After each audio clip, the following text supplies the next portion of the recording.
All right, good morning. So it is May 4th.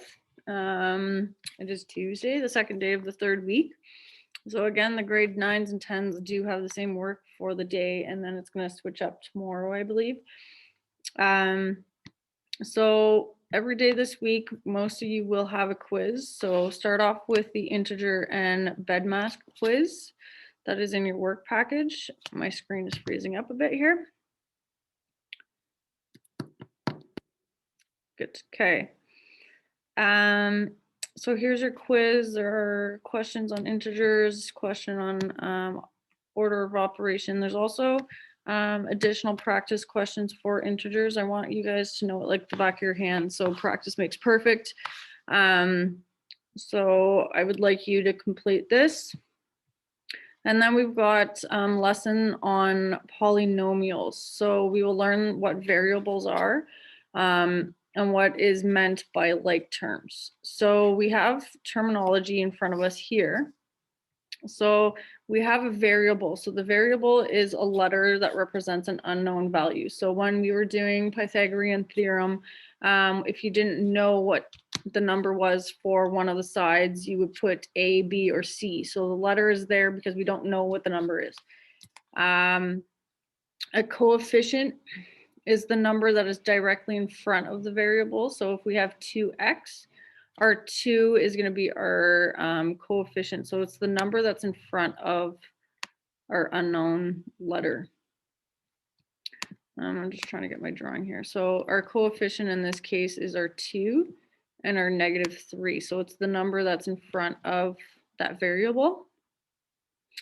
We have exponent, so value to which a number or variable has been raised. So like squared or to the power 4. Okay, so you should know what an exponent is. We've looked at it probably every day since we started math.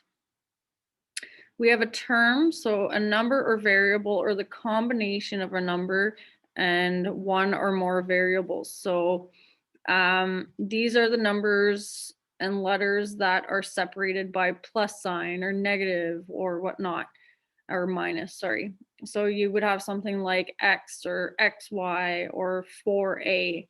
So those are called, they're like groups, I guess, or combination. So those are going to be separated by a plus, a minus. We have like terms. So like terms are terms that can be grouped together because they have the same variable and the same exponent. Okay, so for example, we have 2x, 3x. So those have the same variable, so the same letter and the same exponent. So there's a little invisible one that's there. Or we have -4xy and 5xy. So those have the same variables and the same exponents. So those are like terms. We also have a squared and 3a squared. So because we have a squared, those are like terms. A constant, so that is a term that does not multiply by a variable. So those are just those little numbers at the end of our equation. So like +5, -13.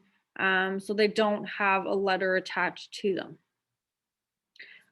So a polynomial, in other words, is an algebraic expression with one or more terms that are separated by addition and subtraction. So I'm going to clear just these little lines here and keep going. So the anatomy of a polynomial. So a polynomial is a type of algebraic expression. So really it's just an equation with variables in it.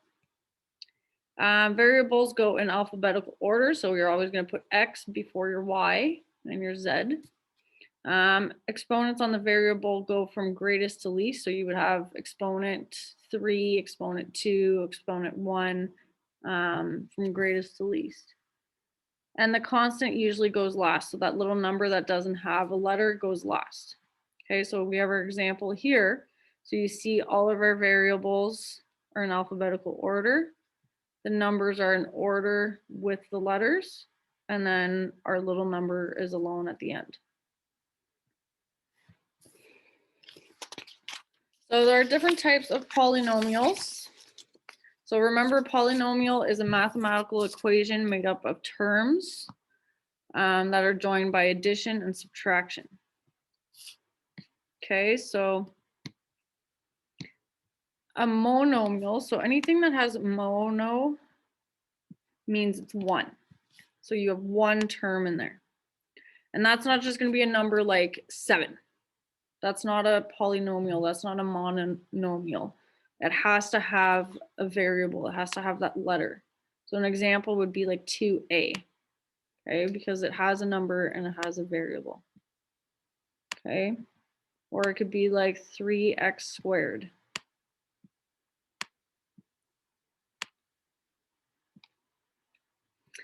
Our next one, we have binomial. So bi means 2. Okay, so that would mean that you could have like 2a plus 3. So there are two things that are being two terms that are separated by an addition. So we have 2a, which is one term, and you have 3, which is another term. You can also have 3x squared minus 4. So again, it's being separated by a subtraction or a addition, and there's two terms that are there. It's an awful T. Now trinomial, that means 3.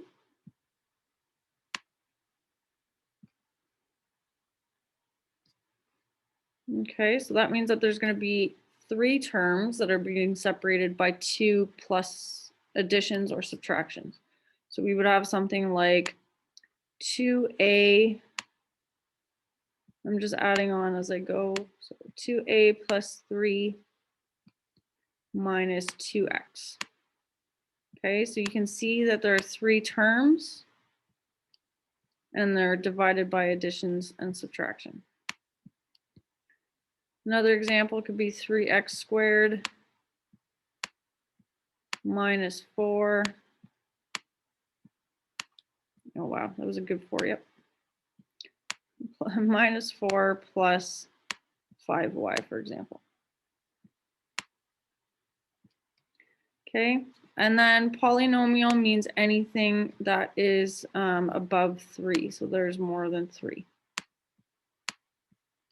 Okay, so for example, 3x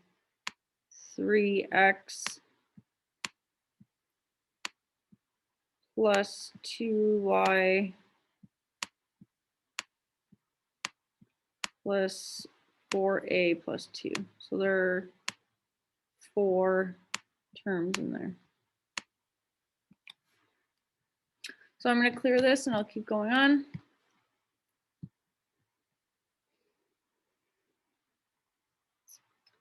Okay, so if we look at the examples, so complete the table. So your first step is going to look at how many terms you have, so we can tell what kind of polynomial it is. So if you look here, we have 1 term and 2 terms.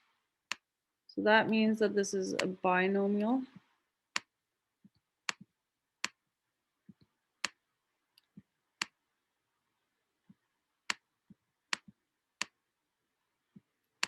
Okay, and then it's asking you to rewrite it in order if necessary.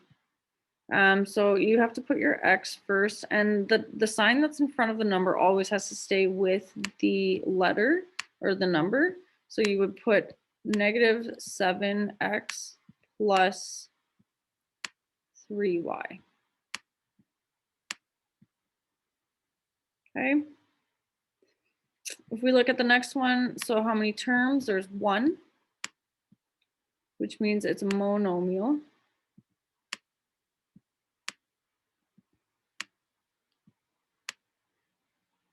Okay, and because it is only 1, it's in the right order.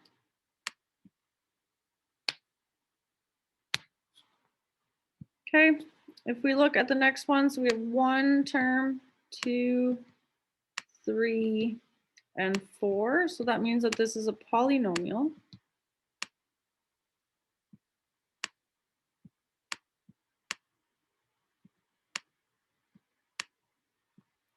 Okay, and it is in alphabetical order. our exponents are in the right order, and we have our constant at the end, so we don't need to put it in proper order, it already is. We look at the next one, there are 3 terms, so 1, 2, 3, which means that it is a trinomial.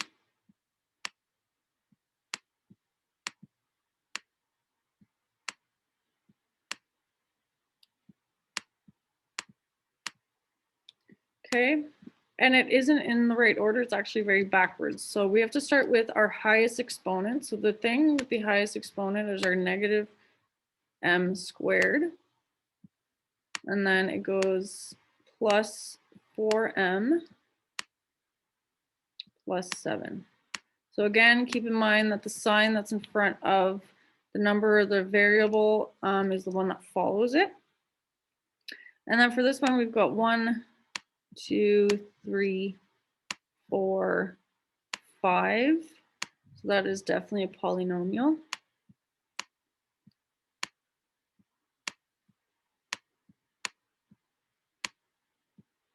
And it is very out of order because we want our exponents to be from highest to lowest. So our highest one is exponent 3. So 8x to the exponent 3. Then it would be 2.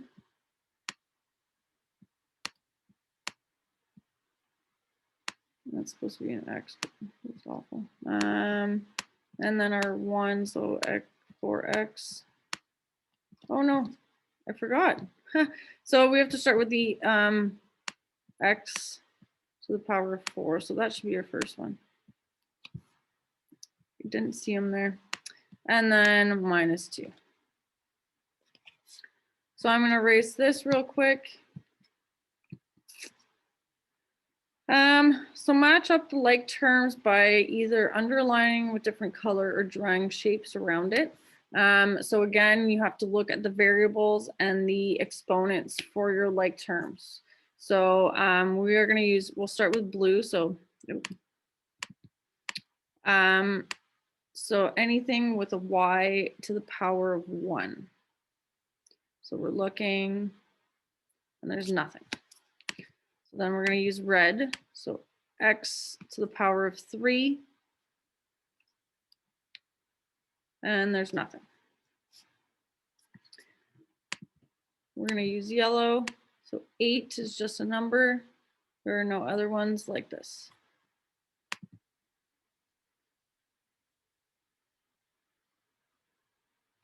Oh, okay, this guy's supposed to be on its own. So this one matches with our 5y. It's not enough space. So there should be space there. Then we have 5x. So we're going to look around to see if there's anything else that has x. So we have 1 here and 1 here.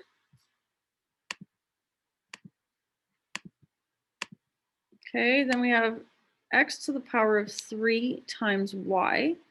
So we're going to look, that one's not it. This one has a power of 2 to the y, so it's not the same thing. This has a power to the 2 as well, so it's not the same thing. And this one is the same thing. Okay, and then we've got x to the power of 2, which is here, and again should be separated. We have x to the power of 3, y to the power of 2, and this guy matches with that one. So it doesn't matter about the coefficient or the number in front of it. All you have to do is make sure that the letters, the variables, and their exponents attached to them are the same. So that is a like term. Now, if we're going to look at like term, we simply locate all the like terms that are the same and then add up their coefficients. So you cannot combine unlike terms, okay? So once you find that you have the right variable, the right exponent, all you have to do is add their coefficients, so the number in front. So if you do 2 plus 3, that'll give you 5, and then x. And that's it.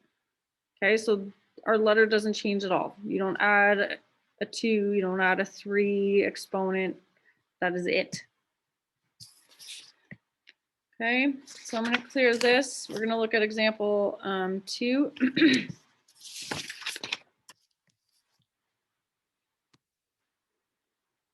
So combine the like terms in the following expressions and simplify. Okay, so your first goal, or the first thing you should be doing is color coding. You underline the like terms and then you can put them all together. So here we have x, so 3x and 4x that are like terms. So then you're going to do 3 plus 4, which is 7, and then our x stays the same. Okay, same with these guys. These are all like terms because they all have the same variable and the same exponent. So you would do negative 12 plus 6, which is negative 6x minus 4x. So negative 6 minus 4 is going to give us negative 10x as our answer. Okay, so again, use colors when you have big ones like this. So here you've got x squared. You're going to look in here if there's anywhere else that would be x squared. You're going to look for y. So is there any other ones that have y to the power of 1? And then finally, you've got just x, and it goes like this. Okay, so we're going to start off here. So we've got, you want to put them together. So we've got 5x squared plus 4x squared. So it's easier when you put them together beside each other. We're going to use red, so plus 3y minus 11y. Okay. And then minus 7x minus 6x. Like y, this is ridiculous. Okay, so I'm going to use the same colors again. So you're going to add up the coefficients of the like terms. So 5 plus 4 is 9x squared. Okay, then we've got 3 minus 11, which will be minus 8y. And then we've got negative 7 minus 6, which is going to give us 13x.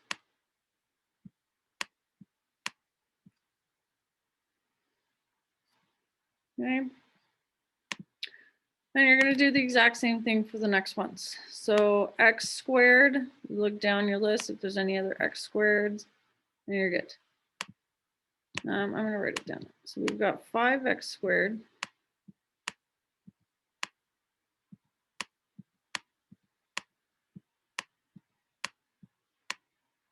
Okay, I'm going to use my next color, so red.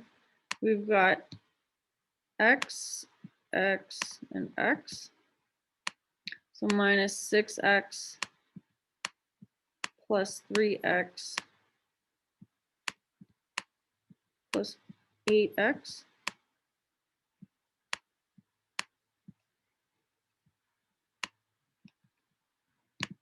Okay, and then finally, we've just got our coefficients or our numbers there.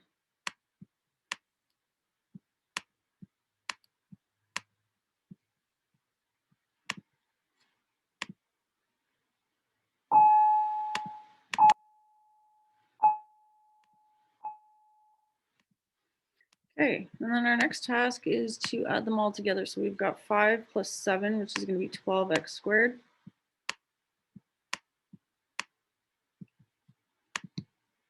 We've got negative 6 plus 3, which is negative 3 plus 8, which is positive 5x. And then we've got our last little bit, so negative 2 plus 7, which is plus 5. Okay, and then last one. So we've got x squared y. So you're going to keep going. X squared y. There's no other ones. Okay, so we'll start by writing that down.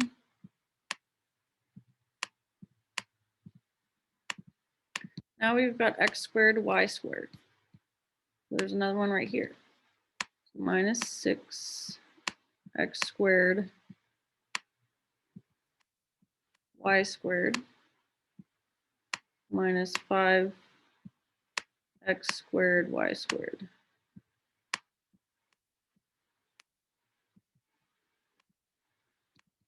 Okay. We have x cubed y, nothing left there.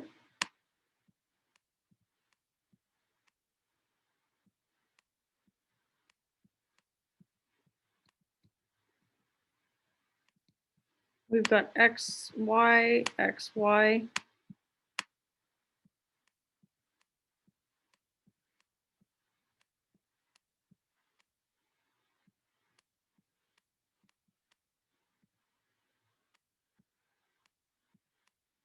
Okay, and then finally our answer, or coefficient at the end.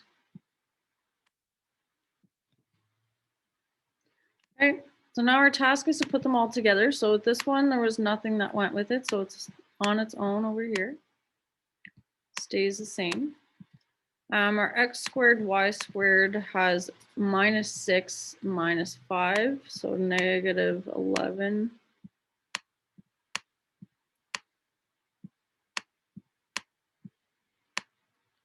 Okay, our x cubed y doesn't need to be simplified or put together. Okay, and then these guys, so negative 2 plus 8 gives us positive 6, so plus 6 xy. And then our coefficient. Like that. Okay, so I do suggest that you take your time, you use colors, put them all together, and then you can simplify. If you do these easy steps, then you're not going to forget anything, and you won't make silly mistakes. So I'm going to clear this. So you've got your independent work here. So kind of it tells you the steps on what to do. Yeah. So I'm going to come back for this adding polynomials lesson in a second.